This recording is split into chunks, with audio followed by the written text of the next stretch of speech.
Today's story will completely change how you see the quiet people around you. The old mall security guard nobody paid attention to, until armed robbers came and awakened his 20-year Green Beret training. Tell us in comments which city you're watching from and subscribe. David Thompson arrived at Westfield Shopping Center every morning at exactly 6:45 a.m., 15 minutes before his shift began. At 65 he moved, with the careful precision of a man who understood that punctuality was respect. His gray uniform was always pressed, his badge polished, his radio charged and clipped. The morning routine never varied. Coffee from the food court.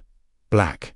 No sugar. A slow walk through each corridor, noting which stores had opened early, which had new employees, who looked nervous or out of place. To everyone else, he was just another aging security guard. But David saw everything. What they didn't know was that David Thompson had spent 20 years in the Army's most elite unit, Green Beret, Special Forces, classified operations across 4 continents. He'd served in places that didn't exist on official maps, fought enemies who had no names, completed missions that never made headlines. The nightmares had stopped years ago, but the training never left.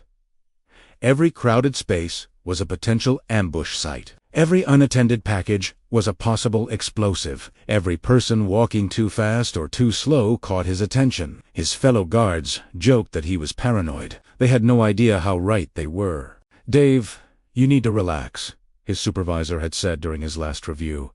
"It's retail security, not Afghanistan." David had just nodded politely. How could he explain that the skills that kept him alive in Kandahar were the same ones keeping shoppers safe in suburban America? Some battles never end. Store employees knew him as the quiet one who never complained, never gossiped, never took shortcuts. While other guards gathered around the security desk trading stories, David walked his rounds, 10 miles a day through those corridors, watching, listening, remembering everything. Sarah Mitchell, the Spencer's manager, had worked with David for 3 years. He'd helped her catch shoplifters, de-escalate angry customers, even changed a flat tire in the parking lot during a rainstorm. "He's like having a grandfather watching over us," she'd tell new employees. She had no idea how close to the truth that was. Tuesday started like any other day. David completed his morning sweep, checked in with store managers, helped an elderly woman find the bathroom. At 11 a.m., he noticed the van in the parking lot. Dark windows, engine running, positioned with a clear view of all exits. His instincts whispered danger. By noon, the van was still there. David approached casually, pretending to check trash cans nearby. The license plate was obscured with mud, deliberately. Through a crack in the tinted windows, he glimpsed surveillance equipment. Someone was watching the mall very carefully. David keyed his radio to alert other guards, then hesitated. What would he say? That he had a feeling that 20 years of combat experience was screaming warnings. Instead, he photographed the van with his phone and continued his rounds, every sense on high alert. At 2:30 p.m., 3 men entered through the north entrance. David's trained eye cataloged everything instantly. Military bearing, synchronized movement, bulges under loose jackets. The tall one had a scar on his neck, shrapnel or blade. These weren't shoppers. These were operators. David watched them split up with practiced efficiency. One headed toward the jewelry store, another to the bank branch. The third took position near the main exit. Classic triangle formation, overlapping fields of fire, controlled access points. This was military precision applied to civilian targets. The leader made eye contact with his team and nodded. David recognized the signal. A go command he'd used himself in Baghdad. His blood ran cold as the realization hit. This wasn't robbery. This was a tactical operation, and civilians were about to become casualties. David reached for his radio again, but stopped. Police response time was 12 minutes minimum. SWAT deployment would take these men would be gone long before help arrived, leaving behind chaos and trauma. Someone had to act now. Someone with the skills to match their training. The first gunshot cracked through the mall like thunder. Everyone on the ground. Now, screams erupted as shoppers dove behind counters and displays. A child started crying. An elderly man fell, trying to run. But David Thompson didn't panic. He'd been here before, just in different uniforms. 20 years of muscle memory activated instantly. David's breathing slowed, his vision sharpened, his heart rate dropped. Combat mode. The mall transformed from a shopping center into a battlefield, complete with civilians to protect, hostiles to neutralize, and tactical advantages to exploit. Open the register. All of them. The leader was shouting at the jewelry counter, while his partner kept watch, but David noticed what civilians missed. The man's stance. The way he held his weapon, the tactical vest under his jacket. These weren't desperate criminals. They were professionals. A young mother crouched behind a stroller 20 feet away, trying to calm her screaming toddler. The child's cries were drawing attention from the gunmen. David saw the leader's irritated glance. In his experience, scared criminals made deadly mistakes. Time was running out. David assessed his tactical situation. 3 hostiles, unknown additional support, civilian population scattered throughout the area.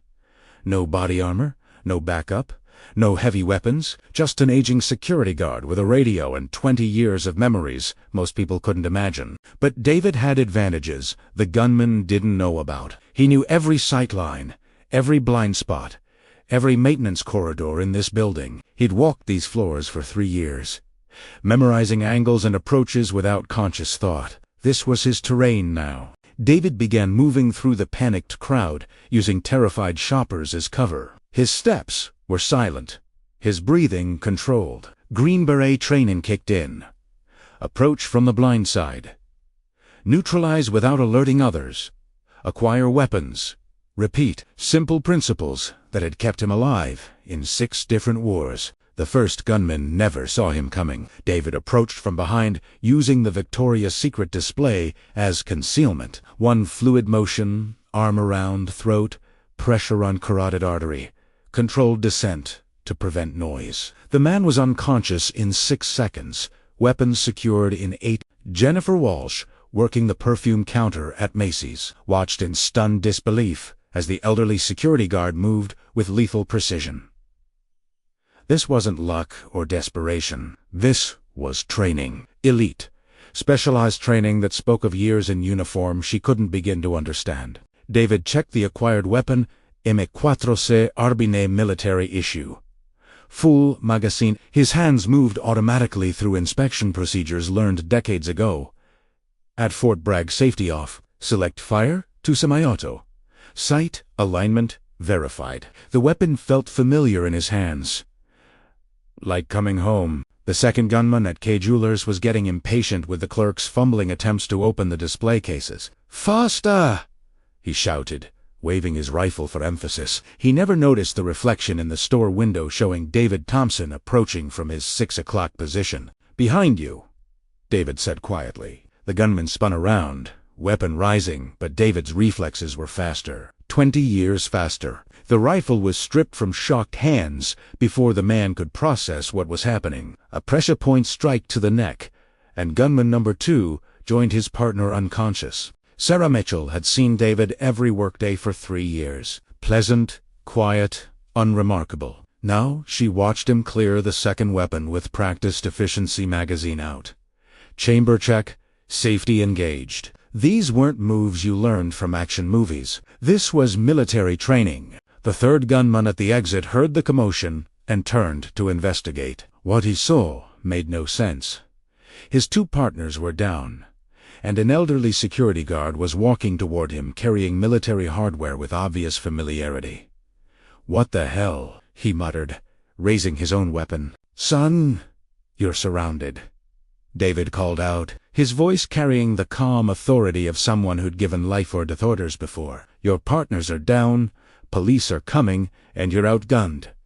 Make the smart choice. Put the weapon down and walk away from this." The gunman's hands shook as he processed the situation. His carefully planned operation had been dismantled in minutes by someone who moved like special forces. This wasn't in the briefing. The old guy was supposed to be easy. "Who are you?" he demanded. Weapon wavering. "Just mall security," David replied. But his stance told a different story. Combat crouch, weapon ready, eyes scanning for additional threats. But I've been doing this kind of work longer than you've been breathing. Last chance. Drop it. The rifle clattered to the floor. The gunman raised his hands, defeat written across his face. Around the mall, terrified shoppers began to lift their heads from behind counters and displays. The shooting had stopped. The scary old man with the calm voice had won. But David wasn't finished. He zip-tied all 3 suspects with restraints he'd carried for years, but never needed. Then he began triage, moving through the crowd with practiced efficiency, checking for injuries, talking people down from panic attacks, coordinating with store managers. Is anyone hurt? Get out, his voice carrying easily through the mall. EMTs are coming, but I need to know if anyone needs immediate medical attention. Several hands went up. David moved toward them, his medical training from special forces automatically taking over. Mrs. Rodriguez had hyperventilated during the shooting and was struggling to breathe. David knelt beside her, his voice gentle but authoritative. "Ma'am, I need you to breathe with me. In through your nose, hold for 3, out through your mouth. You're safe now? I've got you." A teenager had cut his hand diving behind a display case. David produced a first aid kit from his belt, another item he'd carried but never needed. Pressure on the wound. He instructed wrapping the cut with professional competence. "You'll be fine. Couple stitches at most." Police sirens were getting closer, but David continued moving through the crowd. An elderly man had chest pains from the stress. A pregnant woman was having contractions from fear. David treated each person with the same calm professionalism he'd shown in combat zones. Detective Sarah Martinez was first through the door, weapon drawn, expecting chaos. Instead, she found 3 suspects, zip-tied and conscious. Dozens of civilians being calmly treated by a security guard who looked like he'd been organizing disaster relief for decades. "Sir, I'm going to need a statement," Martinez said, approaching David carefully. She'd worked robbery cases for 15 years and had never seen anything like this. 3 armed suspects neutralized, without shots fired, no civilian casualties, perfect crowd control. "Of course, Detective Davitt," replied, handing her the secured weapons. 3 suspects, military training, coordinated assault. They had surveillance equipment in a van outside dark blue Ford. License obscured. "You'll want to check that before they move it." Martinez blinked. This wasn't how robbery victims usually talked. David's terminology, his tactical assessment, his calm demeanor, everything suggested military or law enforcement background. "Sir, what kind of experience do you have with situations like this?" 20 years worth? David answered simply. He wasn't being evasive, just economical with words. Some experiences didn't translate well to civilian conversation. How do you explain Mogadishu to someone who'd never heard bullets whistle overhead? The suspects were talking now, trying to cut deals with prosecutors. The leader kept asking about the old guy. "He moved like Tier 1, he told interrogators. "Special Operations Command. We never had a chance." Dude was a ghost. Martinez ran David's background again. Standard mall security clearance, no criminal record, previous employer listed as U.S. government, retired. The employment dates were intriguing. 1978 to 1998. 20 years of service, just like he'd said. By evening, local news was calling it the Mall Miracle. Channel 7 led with footage of civilians being escorted to safety by a gray-haired security guard who moved with unmistakable military bearing. The story was picked up by national networks within hours. Colonel James Harrison was watching CNN in his Arlington apartment when David's face appeared on screen. "Holy shit," he whispered, then louder. "Mary, come look at this." His wife found him staring at the television with tears in his eyes. "That's Sergeant Major Thompson." Harrison called the news station immediately. "That man is a hero," he told the reporter breathlessly. "Bronze Star, Purple Heart, Combat Infantry Badge. 20 years Green Beret. Somalia, Bosnia, Afghanistan, Iraq. Dave Thompson saved more lives than God can count." The story exploded across social media. #MallHero trended on Twitter. Veterans groups shared memories of serving with David Thompson. Photos emerged of him in dress uniform receiving commendations from generals whose names were still classified. The next morning, David arrived at work to find news vans in the parking lot and reporters waiting by the entrance. He used the service door instead, clocked in normally, and began his rounds. Fame was just another burden to carry quietly. Store employees treated him differently now, not with fear but with profound respect. Sarah Mitchell brought him homemade cookies. The K-Jewelers manager offered him a discount that David politely declined. Everyone wanted to shake the hand that had saved them. Mall management offered him a promotion to head of security, a corner office, a significant raise. The mayor wanted to give him a key to the city.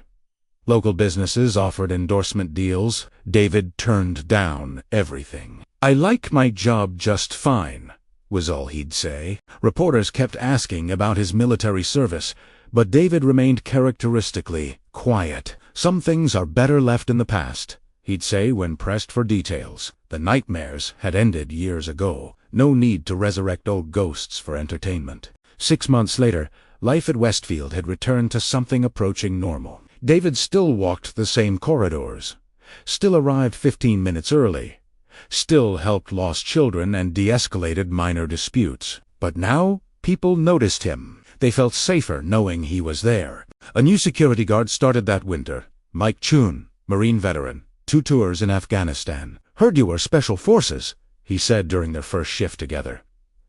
David just smiled. "We're all special in our own way, son. Let me show you how we do things here." David Thompson never sought the spotlight, never demanded recognition for his service. He just showed up every day, did his job, and protected the people around him. Real heroes don't wear capes.